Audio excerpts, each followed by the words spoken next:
დღევანდელი გადაცემის მეორე ნაწილს ვუძღვნით ძუძუს კიბოს სკრინინგს თემას, რომელიც თანამედროვე მედიცინაში ქალთა ჯანმრთელობის დაცვის ერთ-ერთ მთავარ პრიორიტეტს წარმოადგენს.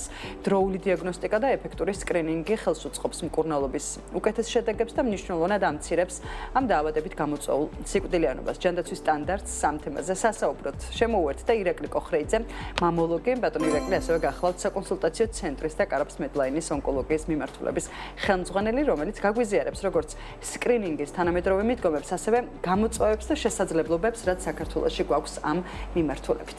მოგესალმებით ირაკლი. გამარჯობა. დიდი მადლობა ბატონ ირაკლი თქვენი სტუმრობისთვის. პატივია ჩვენი ჯანდაცვის სტანდარტის გადაცემისთვის და დავიწყებთ პირველი კითხვით.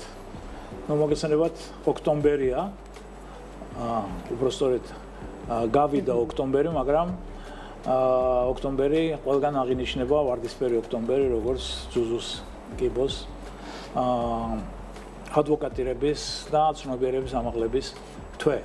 და ძალიან ბევრი გადაცემები იყო ამ თვის განმავლობაში და ჩვენც ესეთ უკვე ნოემბრის დასაწყისში გვინდა შევაჯამოთ გარკვეულად ძუძუს კიბოსთან დაკავშირებული საკითხები. მოგესალმებით, ქალბატონებში ეს ერთ-ერთი ყველაზე დიდი გამოწვევაა როგორც გლობალურად, ისე ჩვენთან. მოდით ჩვენით შემოვიფარგლოთ ჯერ, ანუ რა ხდება, როგორია სტატისტიკა ჩვენთან ძუძუს კიბოსთან დაკავშირებით, რა მდგომარეობაა, რა მიღწევები გვაქვს და ამავე დროს რა გამოწვევები. დიდი მადლობა მოწვევისთვის, საინტერესო თემებზე საუბარს ვაპირებთ.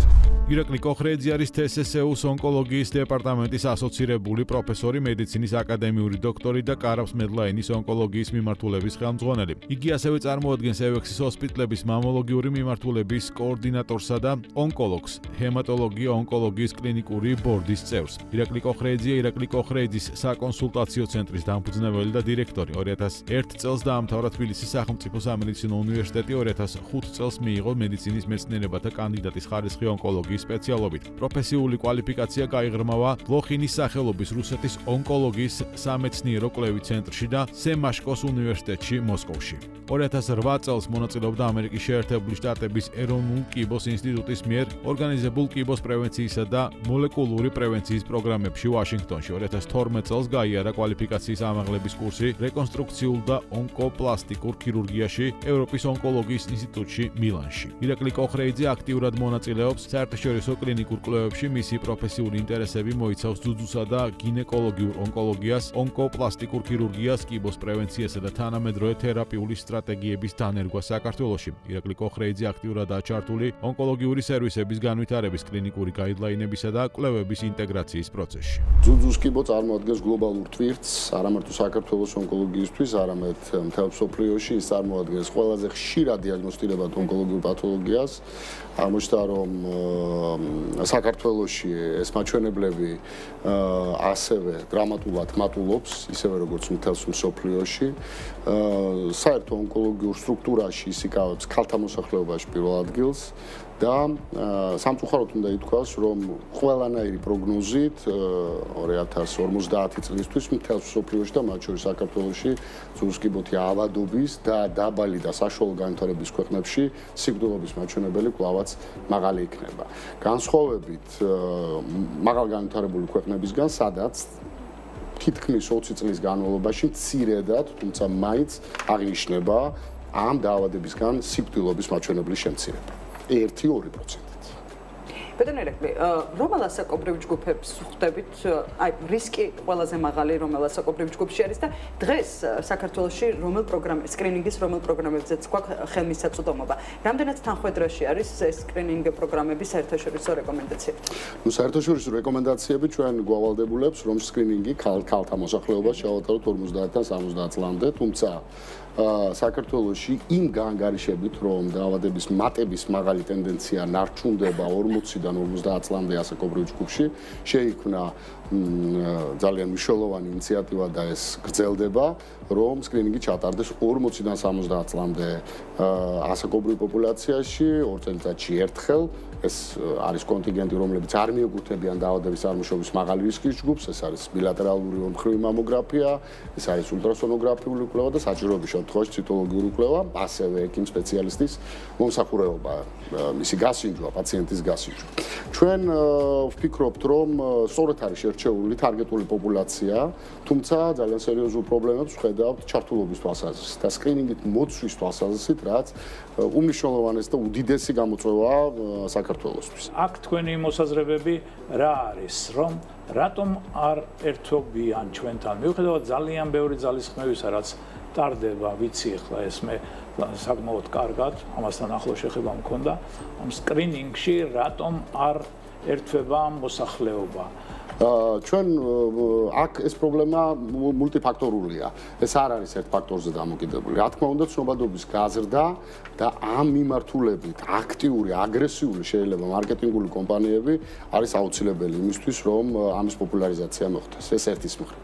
მეორე, რატომღაც ასე აღიქმევა ხოლმე, რომ რახან უფასოა, ის შეიძლება არ იყოს მაღალხარისხიანი და ამ თვალსაზრისითაც, ანუ ერთი ცნობადობის გაზრდის კუთხით, რომ ადამიანი მივიდეს ამ პროგრამაში და მეორე, რომ იქ ის მიიღებს მაღალკვალიფიციურ სერვისს, ეს არის მეორე საკითხი. რეგიონებში წვდომა ხშირ შემთხვევაში სხვადასხვა სერვისი არის გაძნელებული და არსებობს მაგალითად რეგიონები საქართველოში, ეს არის წალკა, ეს არის თქვა ახალქალაქი, ახალციხე, დედოფლის წყარო, თქვა რამოდენიმე რეგიონი, სადაც საერთოდ სერვისზე წვდომადობა არის არ არის. და ასეთ ადამიანს, ასეთ სუბიექტს არც აქვს мотиваცია რომ არ არის მამოგრაფია, არ არის სერვისი. უფრო საინტერესოა ის, რომ შეიძლება რაღაც დიდ რეგიონულ ცენტრებში, რომლებიც ონკოლოგიურ პაციენტებს მკურნალობენ, იქ იდგეს კომპიუტერული ტომოგრაფიც, MRI კვლევის აპარატიც და თქვა შეიძლება სხიური თერაპიის რამოდენიმე ამაჩქარებელი, მაგრამ არ იყოს ელემენტარული ის პირველადი საშუალებები, რომლებიც მეორეულს პრევენციას უზრუნველყოფს და გადაარჩენს ადამიანს, ხო? წლომადობა. მნიშვნელოვანია ის, რომ ასეთი ადამიანი ძალიან ხშირად ფულს უნდა ხარჯავდეს თავის საკუთარ დროს, კონდეს სურვილი, რომ ჩაერთოს ამ ჩავიდეს იმ ცენტრში. სამწუხარო ამბავია, დაწყებულია ორგანიზება სკრინინგის, თუმცა მაინც ის რჩება ოპორტუნისტურ სკრინინგად.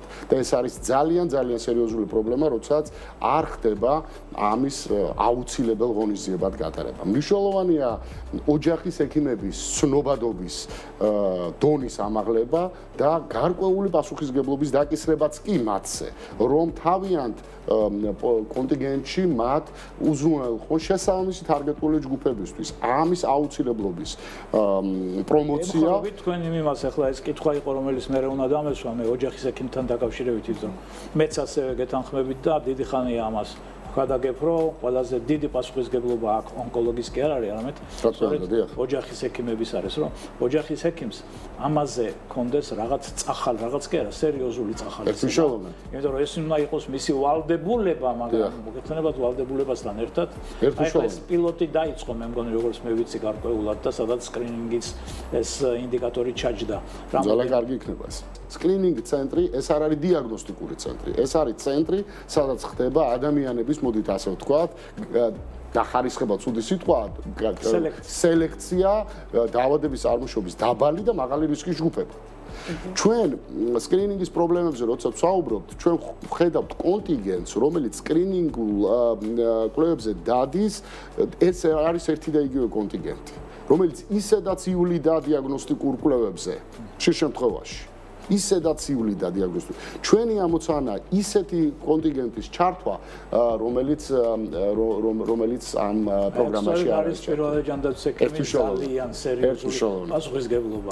ანუ ექიმსა და პაციენტ შორის სწორედ ისეთი ურთიერთობა უნდა იყოს ოჯახის ექიმის შორის, რომ მას უნდა სჯეროდეს თავისი ოჯახის ექიმის. აი საერთაშორისო გამოცდილებას თუ მაგალითად მოვიყვანთ, აი სხვა ქვეყნებში განვითარებული ქვეყნების მაგალითიც რო შევატაროთ. ჩვენსას რამდენად დიდი სხვაობა არის, აი იგივე პირველად უზარმაზარი სხვაობა, მაგალითად სკანდინავიური მოდელი სკრინინგის ალბათ ძუძუსკიბოს შემთხვევაში ითვლება უნივერსალურ ოქროს სტანდარტად და იქ მოსახლეობის 60%-ზე მეტი არის ჩართული სკრინინგში და ეს იძლევა სწორედ იმას, რომ ონკოლოგიური დაავადებისგან სიკვდილობის მაჩვენებელი მცირდება. რეალურად უცხოეთში ჩვენ გვაქვს ერთი მთავარი განმასხვავებელი საქართველოსგან. უცხოეთში სისტემა ეძებს სუბიექტს. საქართველოში სუბიექტი ვალდებულია რომ ეძებოს სისტემა.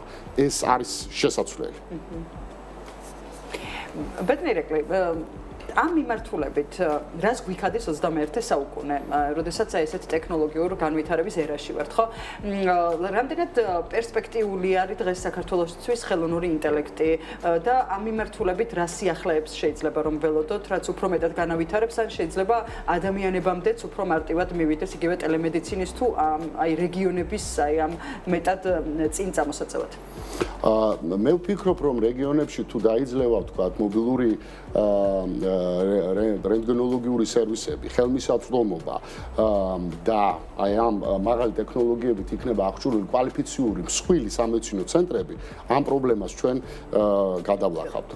ტელემედიცინით ინტეგრირებული რენტგენ მამოგრაფის ჩატანა რეგიონში მე არ მიმაჩნია ადეკვატურ ღონისძიებად ეხლა ამ სიტუაციაში ამ პირობებში შეიძლება 10 წლის შემდეგ კი, მაგრამ ეხლა მთავარია ამ პრობლემის პოპულარიზაცია. უცხოეთი ახსენეთ თქვენ და მაგალითად იქ ზოგიერთ ქვეყანაში, მაგალითად ბალტიის ქვეყნებში დასაწყის ეტაპზე ეს არ არის საქართველოს სკრინინგში არ ჩართვა საქართველოს რაღაც ინდივიდუალური თავისებურება, მოსახლეობის ინდივიდუალური თავისებურება. ბალტიის ქვეყნებშიც იგივე იყო და თქვათ იმ სოფლებიდან და რაიონული ცენტრებიდან ხდებოდა ვაუჩერიზაცია. სატრანსპორტო ვაუჩერიზაცია გამოყოფილი იყო თანხები ტრანსპორტზე, რომ ეს ადამიანები ჩასულიყვნენ სკრინინგის ნორვეგიაში ტაქსის ფულს უხდიან, რომ ჩავიდნენ წინ დაუგან. არის ამის აუცილებლობა კიდე? ამიტომ ბევრი ღონისძიება, რომელიც არის გასატარებელი, ამ თვალსაზრისით, რა თქმა უნდა, მოჭარბებულია ინფორმაცია ხელოვნური ინტელექტით ინტეგრირებული მაღალი ტექნიკის გამოყენების შესაძლებლობებთან დაკავშირებით, ეს ძალიან კარგია.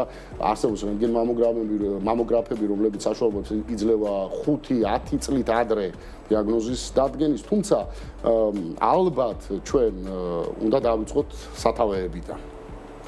თავარი ცნობიერებს. და ბოლო კითხვა თქვენთან ასეთი თქვენ ძალიან გამოცდილი მამოლოგი ბრძანდებით თქვენს ქვეყანაში და მაინც კონცენტრაცია ახლა გავაკეთეთ მხოლოდ და მხოლოდ ძუძუს კიბოზე, რადგან ოქტომბერი იყო და აი რა კიდე რა უნდა გავაუმჯობესოთ ის რომ ძუძუს კიბოთი პაციენტები ნაკლები წავიდნენ უცხოეთში, ანუ იყვნენ არ გვაკლია ჩვენ ძალიან მაღალი კვალიფიკაციის სპეციალისტები ეს მოგესალმებათ ახლა ალბათ დამიჯერებთ რომ კარგად ვიცნობ საქართველოს. ნამდვილად.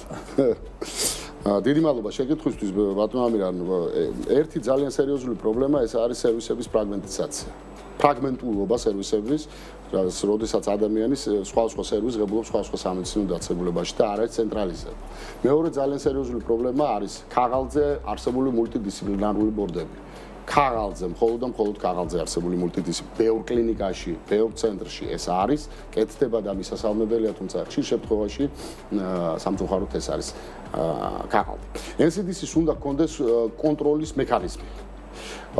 უნდა ცხადდებოდეს 3 წლიანი და 5 წლიანი გადარჩენადობის მაჩვენებელი, არა მარტო 5 წლიანი, 3 წლიანი გადარჩენადობის მაჩვენებელი. აუცილებლად უნდა იყოს მკურნალობის დაწყება არა უგვიანეს 21 დღისა. ეს არის ძალიან მნიშვნელოვანი იმისთვის, რომ ჩვენ შევძლოთ დაავადების მართვა. და სახელმწიფოებრივად უნდა შეიქმნას ერთიანი სტრატეგია, კიბოსთან ბრძოლის ერთიანი სტრატეგია, რომელიც დაეფუძნება თანამედროვე გაიდლაინებს და რა თქმა უნდა სკრინინგის გაძლიერებას. აი ჩვენთან გვაქვს ყველა ის თქვათ აღჭურვილობა თქვენ რაც გჭირდებათ როგორც ქირურგს ახლა რომ იგივე დონეზე გაკეთდეს თქვათ ჩარევა, პირველ რიგში დიაგნოსტიკა, მხედველობაში მოხსნე. რადიოლოგიური დიაგნოსტიკა ამ შემთხვევაში განსაკუთრებით მნიშვნელოვანია, შემდეგ მორფოლოგიური დიაგნოსტიკა და შემდეგ ეს. ანუ ვენდობით ყველაფერს როგორც პირადად მე აბსოლუტურად ჩვენ გვაქვს ყველა შესაძლებლობა რომ პაციენტს უმკურნალოთ იმ თანამედროვე სტანდარტების მიხედვით რომელიც არის მთელ მსოფლიოში თუ ჩვენ გავაუმჯობესებთ ყველა იმას რაც ემოთ ჩვენ ვისაუბრეთ ხო ამ შემთხვევაში შეიქმნება ერთიანი სისტემა და ნაკლები ადამიანი წავა უცხოეთში ამ სერვისების მისაღებად. და ბატონი რექტორი ეს კი არ გქონდა შესაძლოა გათვალისწინებული, მაგრამ აუცილებლად მინდა ჩვენს გადაცემაში ეს შესაძლებლობა გამოვიყენო და იმ ქალებს რეკომენდაციის სახით თქვენი მხრიდან ვუთხრათ, რას უნდა მიაქციონ ყურადღება რჩევის სახით და რა უნდა გაითვალისწინონ პირველ რიგში. ყველაზე მარტივი რაღაცა თვითგასინჯვის ტექნიკის ცოდნა ძალიან მარტივია და ეს მათ შეუძლიათ ნახონ, წაიკითხონ ძალიან მარტივია. აუცილებლად სკრინინგში ჩართულობა 40-დან 70 წლამდე ეს არის უფასო. გთხოვთ რომ მიხვიდეთ ჩაერთოთ სკრინინგულ პროგრამებში და მიიღოთ ეს სერვისები აბსოლუტურად უფასოდ. მეტი ფიზიკური აქტივობა, ნაკლები მავნე ჩვევები, თამბაქო და ალკოჰოლი და როგორც გითხარით, ყვებით რაციონში მეტი ბოსტნეული, ხილი, თევზეული. დიდი მადლობა. დიდი მადლობა. მადლობა ბატონო ირაკლი. ირაკლი კოხრეიძე, მამოლოგი, საკონსულტაციო ცენტრის და კარავს მედლაინის ონკოლოგიის მიმართულების ხელმძღვანელი იყო დღეს ჯანდაცვის სტანდარტის სტუმარი.